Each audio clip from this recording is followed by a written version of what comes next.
bitches go. We unpack. We unpack. We unpack. Coming to you live. Boxing Ego Unpack. Yeah. We unpack. We unpack. We unpack. Coming to you live. Regrets. Anthony Joshua. He said he now regrets letting Andy Ruiz hold his belts before the fight and, upset loss. What up, Fight World? It's your boy Ego, and I'm back with some more boxing. Make sure you smash the like button. Also, subscribe to the channel for the latest and greatest in boxing. If you want to become part of the gang notification gang, please hit the bell icon. Shout out to the Super Chats channel donations, the Venmo donations, and the Patreon family. We working. Now, shout out to ESPN Plus. They had a great UFC 241 pay-per-view the weekend. Kovalev is fighting Anthony Yarde this weekend. I am an affiliate. It helps the channel. If you use the link, sign up, become an ESPN Plus member. There's some upcoming fights. Lomachenko versus Campbell in boxing. Obviously this weekend, as I mentioned, Kovalev versus Yarde in Russia. So West Coast time is going to come on a bit earlier than normal. And then Tyson Fury is fighting autocorrect or whoever he's fighting. But now let's talk about it. Sky Sports has an exclusive interview and the untold story or something, link in the description. And what do we have here? They have an excerpt from it. It says Ruiz Jr. versus Joshua. Don't give them away, says Anthony Joshua, about letting Andy Ruiz hold his title belts, right? So now he's lost to Andy Ruiz. They're struggling, I guess, at best as to where the location is going to be and getting the fight actually announced by both parties. And now he's having second thoughts about if he should have let Andy Ruiz pose with his belts before the fight. Joshua says, in hindsight, would not have let Andy Ruiz pose with his World Heavyweight Championship belts before the fight. Joshua allowed Ruiz Jr. to playfully hold the IBF, the WBO, the WBA gold titles 2 days prior to his defense, then lost his titles and his unbeaten record to Joshua in a major shock. So Joshua says, in hindsight, I would probably tell my fighter as a psychological thing, don't give them away, Joshua said on AJ, the Undisputed or Untold Truth or whatever shit's called, right? And then there's a picture and you see Andy Ruiz looking like a kid in a candy store. Like, he just got a Snickers gift card and he's posing joyfully with the belts that aren't his at this point in time because he hadn't beat Joshua yet. And Joshua's just allowing your opponent to have a photo op with your hardware that you earned, right?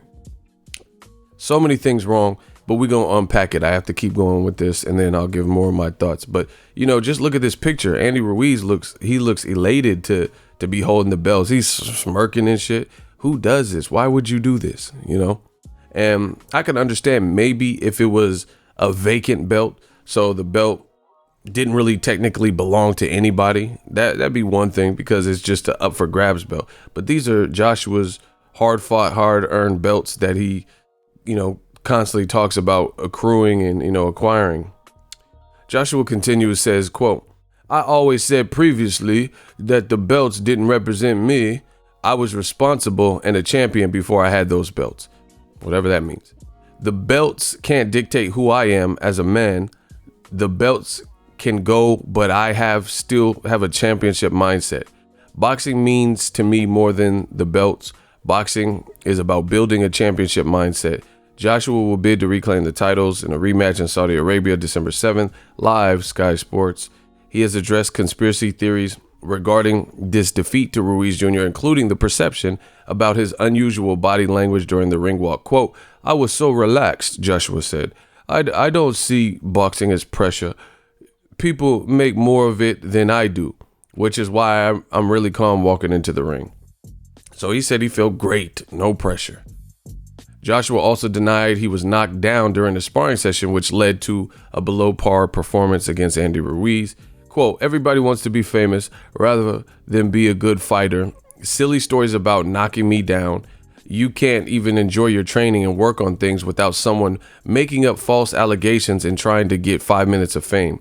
You bring someone into your camp, your training camp, to do them a favor by paying them. Nothing like the knockdown rumor has happened. You beat them up in every round, then they go on and do an interview. There's a lot of envy and not a lot of realness. Now, let's start, I'm gonna do like Quentin Tarantino, work from the end, and then we'll get back to, the title of the video and the belt holding. I don't even understand where Joshua is getting this. I'm not pretending to be all knowing, but from the information I've seen, I believe Joey DeVecco is who he's referring to. Although he didn't say him by name, that's the guy who was rumored to have hurt, concussed, dropped, damaged him in sparring pre Andy Ruiz fight, right? And what he's talking about right here, he's saying it as if Joey DeVecco was spreading rumors. Now, again, I'm not pretending to be all knowing. If you know something or have seen something different than I have, this is my job though. This is what I do. So I cover it. I try to stay in tune as to what's going on in boxing. I have never even seen Joey DeVecco cop to those rumors, and he shies away from even talking about them. He was actually very respectful. I think it was Fight Hype had an interview with him. I remember what it looked like. They're outside of a gym or something in New York, and Joey DeVecco was like, "Yeah, Joshua, he's a good guy, and it was great sparring. And I'm old school. I'm an old school fighter. I don't really talk about sparring and all that. So that's the media. That's them doing that. I haven't said nothing, right?" And he specifically outlined how he is not gonna reveal anything. So he didn't admit to, I destroyed him or knocked him down. He didn't say nothing like that. In addition, at the Pacquiao Thurman fight, I was there, and we were right next to Joey, and interviewing him. I got the footage, and he again was asked by one, it was like kind of like a media scrum, and he was asked again about the Joshua sparring. He's like, "Oh yeah, I'm done. I'm not even talking about that. What happens in the gym stays in the gym." So for Joshua to be saying this, really, listen, I think Joshua has a lot of people in his ear, some of the wrong people. And, when you're a celebrity or you're, a star or whatever, maybe you don't have as much time to be watching videos and seeing what people are saying. So you're reliant on information that's being fed to you. But if that is the case, Joshua needs to reassemble his team, because again, from my perspective, I haven't even heard Joey DeVecco say anything negative and or admit or come out with this tale of the sparring. So how are you going to just pretty much blame him for starting this rumor, right? He says, "Silly stories. Everybody wants to be famous rather than a good fighter. You can't enjoy your training camp and work on things without someone making up allegations trying to get 5 minutes of fame." So I don't even know where that's from. But the way I take it, it sounds like he's blaming Joey for starting the rumor. He said, "You bring someone into your camp to do them a favor by paying them. Nothing like the knockdown rumor has happened. You beat them up in every round. Then they see." So that doesn't sound like an outsider who happened to be watching. It says, then you bring them in, you do them a favor by paying them, and no knockdown has happened. Then they go on and do an interview. There's a lot of envy. So I don't even know. Again, show receipts the new media way. If you've heard Joey DeVecco do an interview where he admitted this and he said he destroyed Joshua or anything of that sort, please drop a link in the description, because the interviews I've seen, and again at Pacquiao Thurman, when I seen him, I have the footage. He didn't even talk about. He would not go into detail. Like, he shied away from it. So I don't know who's feeding Joshua this information or what he thinks he knows, but that part seemed way off the mark from when I read it. Make sure you guys smash the like button. We Unpacked coming to you live. The other element, it just, to be honest, Joshua, he sounds almost defensive, like he's trying to, put these things to rest, and maybe even frustrated to have to even be talking about it. He keeps saying, "I was so relaxed. There was no panic attack, no anxiety." He said it on his vlog a couple days after the fight. He's saying boxing is no pressure.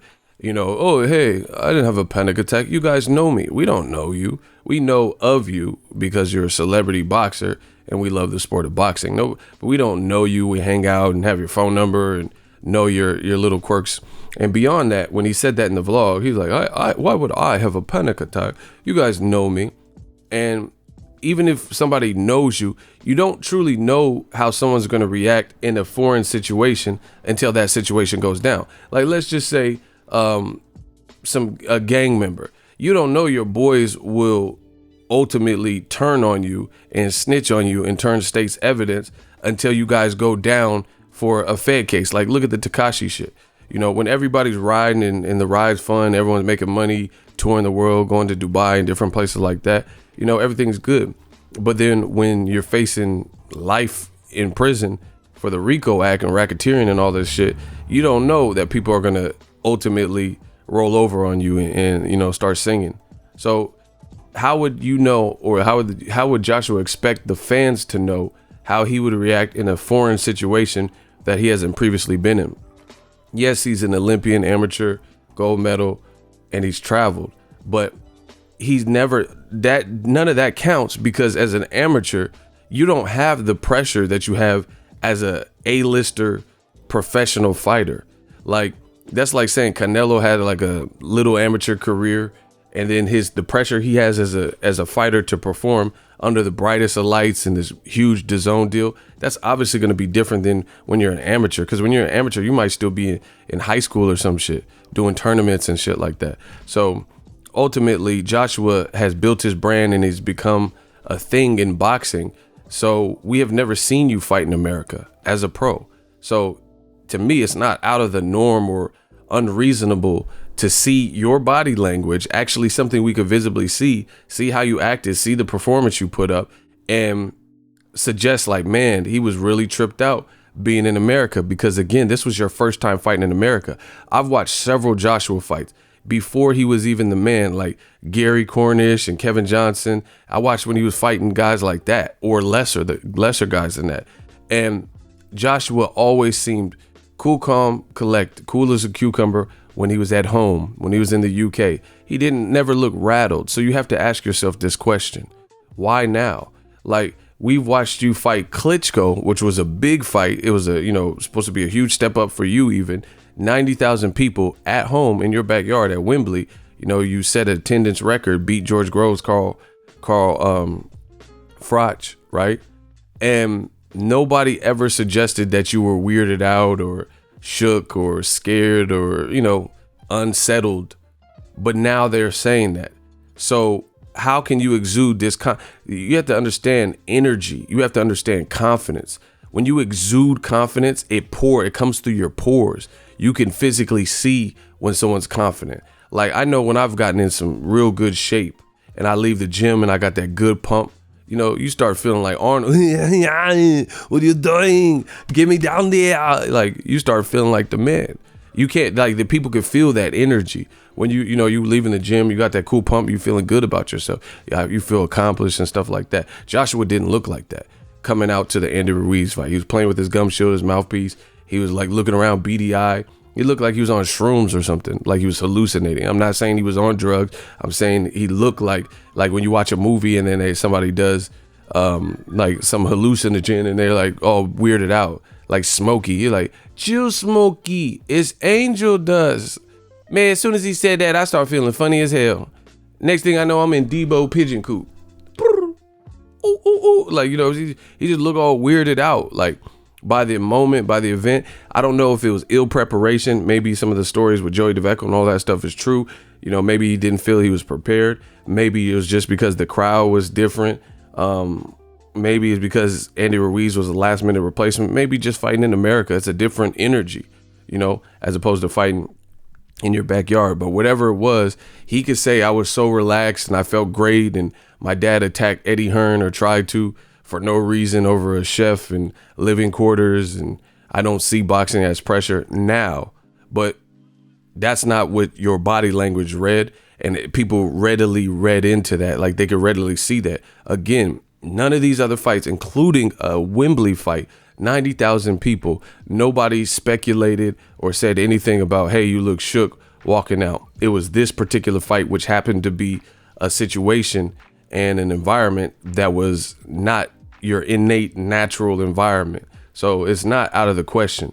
Again, he could say with his words, you know how people say actions speak louder than words? Okay, you could say this, I was so relaxed and I felt great. I don't see boxing as pressure. You're saying that now, but that's not how it looked, you know? And the perception was something we could see. So oh my gosh, we unpacking this. So that's just my thoughts on it. Like, everybody was talking about, I remember I tweeted during the fight in real time. I didn't wait and, wait to see what people said. In real time, I'm like, man, what's up with Joshua? He looked kind of like spooked or something, and like he didn't want to be there. And people were responding to it like, yeah, I noticed that too. Weird. This is before he even lost. This is before the third round, before all of that. We unpack coming to you live. So again, as far as that, he could say whatever he wants. He felt great. They're great. Tony the Tiger, he felt relaxed and all that. It's not what it appeared. And we've seen you several times as a high profile A-lister and, one of the faces of the heavyweight division. And nobody ever came up with this spooky theories and all that shit until we seen how you looked there. So that's just my 2 cents. Something looked like it was wrong with him. Like the moment was too big for him. He had jitters, whatever you want to call it, butterflies in his stomach, whatever. But ultimately, another thing, why not fight where you said Joshua, this is what makes Joshua, him and Eddie Hearn, Team Joshua, makes it hard to believe because they're inconsistent with what they say. Why not fight back in New York then? Prove that you didn't have no jitters. Why are you trying to fight in Saudi? Look at this poster. Why are you trying to fight in Saudi Arabia? Which is 5.5 hours technically from London, versus Andy Ruiz's fans got to travel from Mexico. That's a 26-hour flight to travel from. I'm living in California. Andy Ruiz from California. That's a 16-hour flight. That's 10 extra hours that people have to travel to see Andy Ruiz. So if you really felt that way and you're willing to say, oh, yeah, I'll fight him and his Tio could be the ref. I'll fight Andy Ruiz. I'll fight him in Meet With Me. I'll fight him in Tijuana. You willing to fight him in Mexico, and you said on your vlog days after the fight, oh, yeah, I want to go to the scene of the crime and clean up my act where it went wrong for me in New York. But now all of a sudden you're trying to fight Clash of the Dunes, Clash of the Titans or whatever you're talking about. It just don't make sense. And if you weren't spooked, then why does it look like why don't you want to fight where it happened then? Kovalev fought Andre Ward twice. Triple G said he got robbed versus Canelo, fought him in Vegas again. But you want to move this fight. That's like Triple G winning the Canelo fight in, Australia or somewhere. If you're that confident and you why don't you fight where you said you would fight? In Mexico and the scene of the crime, So that, to me, that's circumstantial evidence, but it doesn't support what he's saying. He's saying, I felt great. I was fully relaxed. And I don't believe it too, because if you look at previous interviews with Anthony Joshua has been on record acting like he did not want to fight in America. He turned down $50 million plus 50% of the back end on pay-per-view to not fight Wilder in America, only to lose for less money to someone who was more of an upset. If Wilder would have knocked you out, it wouldn't have been no upset. He's knocking everybody out. You get what I'm saying? He's hurt everybody. So you lost in America for less money. And I remember it was after maybe the Povetkin or Parker fight, one of those. The guy says, oh, you've done great things for the UK. This is the Sky Sports commentator. Great things for the UK. Is America next? Do you want the American takeover? Joshua immediately said, no. For so long, UK British fighters, we had to travel, we built something great here, and I think the British fans deserve the big fights here, blah, blah, blah. This is what Joshua said. So for you to be spooked fighting in America, this sounds like something you were dragged to do, either Eddie Hearns or DAZN or whatever. You were initially supposed to fight a different guy, Gerald Miller. Now you're fighting for a whole different style. It sounded like the makings for an upset were always there. I don't think Joshua wanted to fight in America. And if you think he wanted to fight in America, then why did he do several interviews where he said he didn't want to go to America because of the judges, tricky judges and tricky refs? Why didn't he fight Wilder for more money in America? Why did he do the interview post-fight after Parker Povetkin, one of those two wins, where he said, do you want to take over America? He was like, no. So psychologically, I think he psyched himself out and he really didn't want to be there. Plus, it's just the makings of a disaster. switching. Gerald Miller failed a drug test. You had animosity towards Gerald Miller, and you were, training for that specific style and angry with him. Ruiz didn't really do anything to you, so you underestimated him, stuff like that. So that's my thoughts regarding I told you we unpacking everything. Now, this is the part that's really concerning. Joshua seems like now that he lost the belts, he's trying to justify it as if he's okay with it. He says, I always said previously that the belts didn't represent me.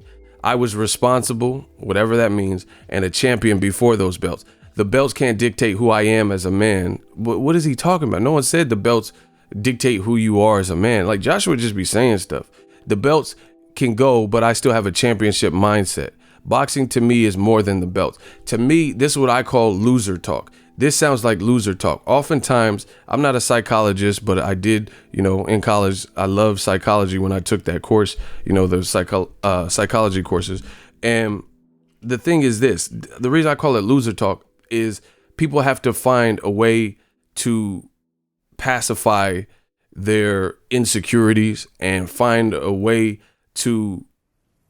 for acceptance. You get what I'm saying? Like, they have to find a way to justify why something happened and why it occurred and make themselves feel better about it, justify it so they can accept it.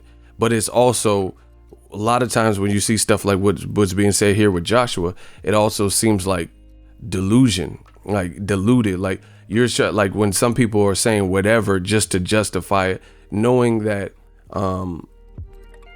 this is not what you preferred. Like when someone has an outcome that is not preferred and it still happens, and it's upsetting to them, it knocks them down or chips at their confidence, then they'll try to justify it to make it look like they're not tripping either way, like as if almost the burden was relieved, or as if this is what they wanted, right? I'll give you guys an example. Let's say you had a Camaro and then you defaulted, you fell upon hard times, and then you couldn't pay your bill for two payment cycles. So they repoed your Camaro. Now you have no way to get to and from work other than public transportation. You had a beautiful Camaro that women loved, that was your baby, that you took care of. And now you got your Camaro repoed. You have no way to get it back, so many fees and shit like that. So you just lost your car, basically. Now what some people would do is find ways to psychologically, like, almost psych themselves out to justify why it's better now. Life is better that they don't have the Camaro. Like, man, I was thinking about getting a new car anyway. Or, man, who cares? I'm glad that Camaro's gone. It was a gas guzzler anyway. That's the type of mentality psychologically to try to put it at rest and to have some type of acceptance that I feel like people do. Knowing not having a car, if you needed a car and you needed to begin with, is not a beneficial thing. And or having a car get repoed, that's not good for your credit, I would imagine, things like that. So this is not the same as having a Camaro and you want to get rid of it to get a family van and you sell it, you put a for sale sign on it and sell it. You had the repo people come and take the car, which could hurt your credit, and it didn't happen on your watch. It didn't happen on your accord. So that's a similar situation that I see here with Joshua. He's trying to justify. I don't think he really truly knows why he lost to Andy Ruiz. He's like, man, I beat Joseph Parker. Parker beat him. He was, this little fat tubby kid. How did I lose to him in that fashion? This is horrible. So instead of just looking deep within it and say, man, I gotta reassess my team. Maybe I should listen to Lennox Lewis and Ego. Maybe I should part ways possibly with Rob McCracken, or maybe I have to focus on my defense or head move, whatever, man, my weight, instead of looking internally at some of the deeper real issues like the fundamentals, right? He's trying to make it like, oh, the belts don't define me. The belts can't dictate. I have a military mind. Belts they don't define me. We also see, here's another analogy, because, I'm the king of analogies. Women do this all the time. For example, let's say there's a woman, she's with a dude for 4 years. They've been together 4 years. She feels she's in love. he cheats on her. Now she breaks up with him. They go separate ways. And then your now ex goes in and lives and moves in with the girl you find out through social media or something. And he goes to live with the girl he cheated on you with. That's going to fuck up your psychology, your psyche a bit, because you had a boyfriend of 4 years. Now your relationship is over. So that in itself is hard. But plus you find out through social media that he moved in with this bitch he was cheating on you with. So as a woman, I would imagine that would probably fuck up your psyche. Like, is she better than me? Does she look prettier than me? Stuff like that. But sometimes what women would do in this situation is they would try to think about like the bad things about the person and like demonize the guy outside of the cheating to make themselves feel better. Because again, this type of stuff is therapeutic. Like, oh, he could never get a job. I mean, he wasn't that good in bed, blah, blah. You know, they'll find these little things that make it okay, if you will. You know, things to try to make it okay. You know, had he not cheated, you would have still been with him and you would have still loved him the same. The only reason that you guys broke up is because he stepped outside of the relationship, infidelity or whatever. And now obviously everything's gone, you know, south. But that's what people do a lot of times because they have to find a way to make themselves feel better. They have to find a way to justify the loss. You know, like your Camaro got taken away from you, got repoed. No, you didn't prefer that. You didn't want that to happen. If that was the case, then you would have just went to the bank and then handed them the keys. That's not what happened. They came to your driveway while you were asleep and took your shit. You know, the tow people or whatever, repo man. The girl broke up with the guy, the boyfriend of 4 years. He cheated on you. He stepped outside the relationship. This caught you off guard, you know, but again, people come up with these like, I don't want to say fantasies, but they come out with these rationales to make themselves feel better. Like, oh, I didn't need him. I don't need no man. You know, that's why he couldn't keep a job, or he was too short for me anyway, you know, and they try to justify it because that makes them feel better to berate the person after the fact, or act like getting rid of the Camaro to save gas. Yeah, you're going to be saving a whole lot of gas because your ass going to be walking. That's what Joshua, to me, is doing from a kind of like a psychological perspective. I always said the belts didn't represent me. I was responsible as a champion. The belts can't dictate who I am. Like, he keeps saying these hallmark things, but you got to understand everything that I say. There's reasons behind it, you know, at least from my perspective and in my heart. Here's another reason I'm saying this is because Joshua and Eddie Hearn, they roamed around the heavyweight division and through boxing. They gallivanted around boxing using Joshua's milestones, his accolades, his accomplishments, and his belts to dangle that carrot over everybody's head.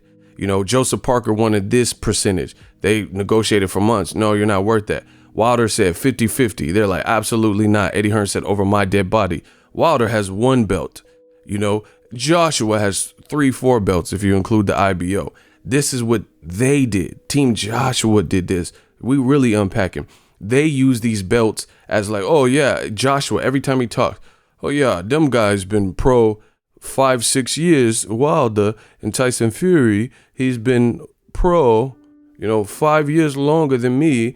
And I fought Charles Martin in my 15th fight, and I became a champion. I unified the division twice. All right, but this is what Joshua has been saying. Everything has been about like the belts and stuff. Now all of a sudden he acting like the belts don't mean make no never mind. I don't care about the belt. They don't represent me. I'm a man before these belts. Like, it just sounds crazy. It's like a crisscross, a total flip flop. You use the belts as leverage, as A-sideness, and to justify why Wilder would never get 50-50, 60-40, because look how many belts, even your fans did this, you know, look how many belts Joshua has versus Wilder only has 1 WBC. Joshua fought Klitschko for a belt. Wilder never fought Klitschko. Wilder doesn't have as many belts. Now you're talking about the belts can't dictate who I am because I'm a champion and I don't need. So to me, that's just a way to pacify yourself, to act like, so you wanted Ruiz to take your belts and you know, reignite the flame to become a 2-time heavyweight champ. It's bullshit to me. It's bullshit. Nobody wants to have and then have not. That's just what it. You don't want to go from selling multi-platinum records to and doing shows with, you know, 30,000 people in a stadium to doing small shows, not by choice, but because you're no longer popular. You know, you've been replaced. Nobody wants to have 4 belts enter the fight, go to 4 belts, have this disastrous American debut where they get embarrassed, quit, knocked down 4 times, and somebody takes your belt and is now living their best life on Jimmy Kimmel. You get to see, I know he sees that. He sees Joshua has to see Ruiz, you know, leveled up, and he's buying his mama a crib, buying himself a mansion, you know, getting little chains and shit and eating Snicker. You have to see that. So you gave this man a whole nother life by losing. Not that you gave him, because it wasn't given, but you get what I'm saying. You fighting him and how it played out and how you lost to him. He has a whole nother life. So Joshua saying all this, the belts didn't represent me. What? Where did this come from? The belts can't dictate who I am as a man. The belts can go, but I still, that's loser talk to me, because you're trying to make it, you're trying to justify it and make it sound like you're okay without the belts. Like, you know, that, like I said, women do that with the guy cheated and now he's with the new bitch. He's with the new girl. Now she's trying to I don't need no man and blah, blah, blah. You know, your bills just got harder. Paying rent by yourself versus splitting it in half with a significant other is hard. Going through heartbreak while he's, you know, presumably happy with this new chick and you single, those are hard things. So Joshua, I don't think he's being truthful to himself. I'm not saying he should get on this interview and cry and like, you know, sob and whatever, but he's trying to force the issue, in my opinion, and he's trying so hard to make it look like he's cool and I'm good, y'all, like, you know, and he's trying so hard that it doesn't look genuine. Look at these pictures. This is days after he lost. He looked like he's, you know, one of the kids from the Sandlot, like he's just having the adventure of his life, popping a wheelie in Times Square, smile, yeah, it's mine, you know, like he got ET in the basket. What is this? You know, it's okay to hurt. It's okay to get, you know, angry at times because something was taken from you. You know, that's what happens with competitive people. Look at Shakur Stevenson. This kid is dope. He had a good account of himself against Robisi, and then he cried after. That's human. That's, you know, we are human. He cried. He wasn't crying because he's a baby. He crying because he knows what he put into this game, and for him to come up short, that's not the results he expected. Joshua, this is, aside from the way he fights, this is why some people say Joshua is robotic, because he's trying so hard to convey. That's what it almost comes across as fraudulent, and it comes across. Look, this is after he lost. He's smiling. Oh yeah, man.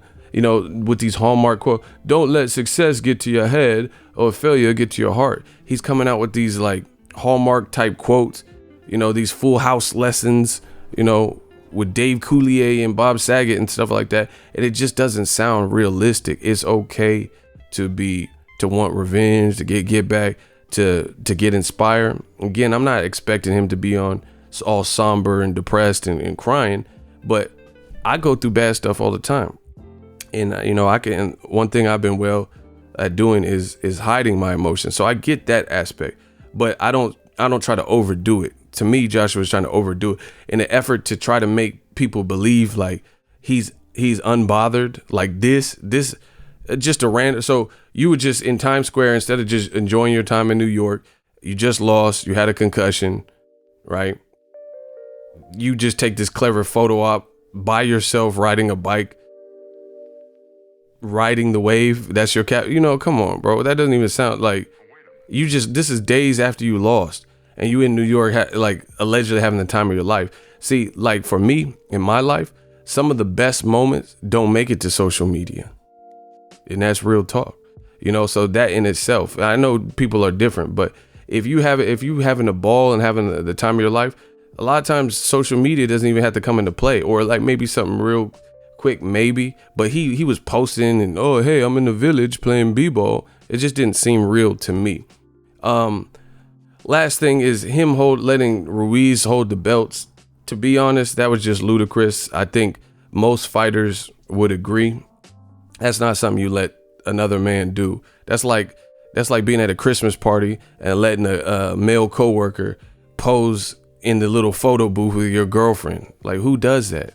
You know, you like, oh yeah, go in right. And she pushing up cleavage and doing kissy photos in the photo booth. That's your girl. That's your wife, and she's in the photo booth with another man. That's, to me, that's weird. I don't know where you guys are from, but that type of stuff is weird. Like even Deontay Wilder, he named his belt. He's like, oh my God, he got one belt, and he's like, I'll never let a man take this from me. You gotta kill me. I promise to get Sophia. I'm going with Sophia, bro. He's talking about the belts and has a girl's name and shit. Joshua out here letting Ruiz in the fitting room try on his belts, and Andy Ruiz it started getting good to him. Why would you give someone that feeling? That should start, look at Andy Ruiz's face. That should start getting good to you, and that motivate Ruiz. Like, all right, I know what I gotta do. I like this. And now Andy Ruiz, boom, celebrity overnight. He living his best life. Why does it take for you to lose for you to realize that would have been a bad move or a bad decision to let him try on your belt? It'd be one thing maybe if the PR people said, hey, let him pose on your belts.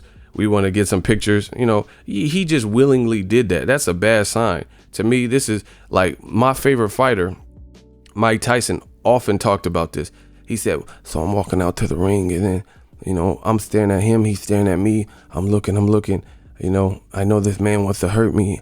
And basically he's talking about the stare off. And he said, and then I look at him, and then for that 1/10 of a second, that millisecond, he cuts his eye away. Boom. That's how I know I got him. I've mastered the art of skullduggery. Bro, Tyson often talked about this, the art of skullduggery.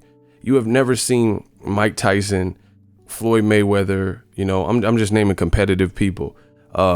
Terrence Crawford, oh my God. Like Terrence Crawford, Hank Lundy was talking greasy, and Terrence Crawford pushed the fuck out of him. Jose Benavidez pushed Terrence Crawford. Crawford went back like that and immediately swung on him. I think he pulled back because, you know, so he don't lose money and get the fight canceled or something. But he just did it as a warning sign to let Benavidez know, like, ooh, boy, you playing with fire. You know what I'm saying? You pushing me and said, putting hands to me. So he did that to let him know. But watch it. Crawford swung on Jose Benavidez and barely missed. You know, Jose Benavidez had to back up like that. You feel what I'm saying?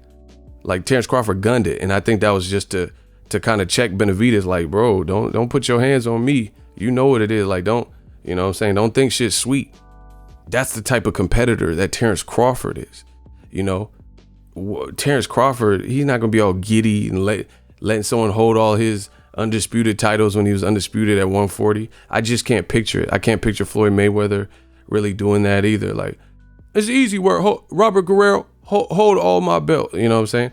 Unless he did it to try to sun him. But, you know, it's weird that Joshua is saying, in hindsight, I would probably tell my fighter, as a psychological thing, don't give them away. So now he's regretting it. And the other thing is, just listen to Joshua. He misses me with his language, how he speaks. He says, in hindsight, I would probably tell my fighter as a psychological thing. What are you talking about? You would tell your fighter, you the fighter.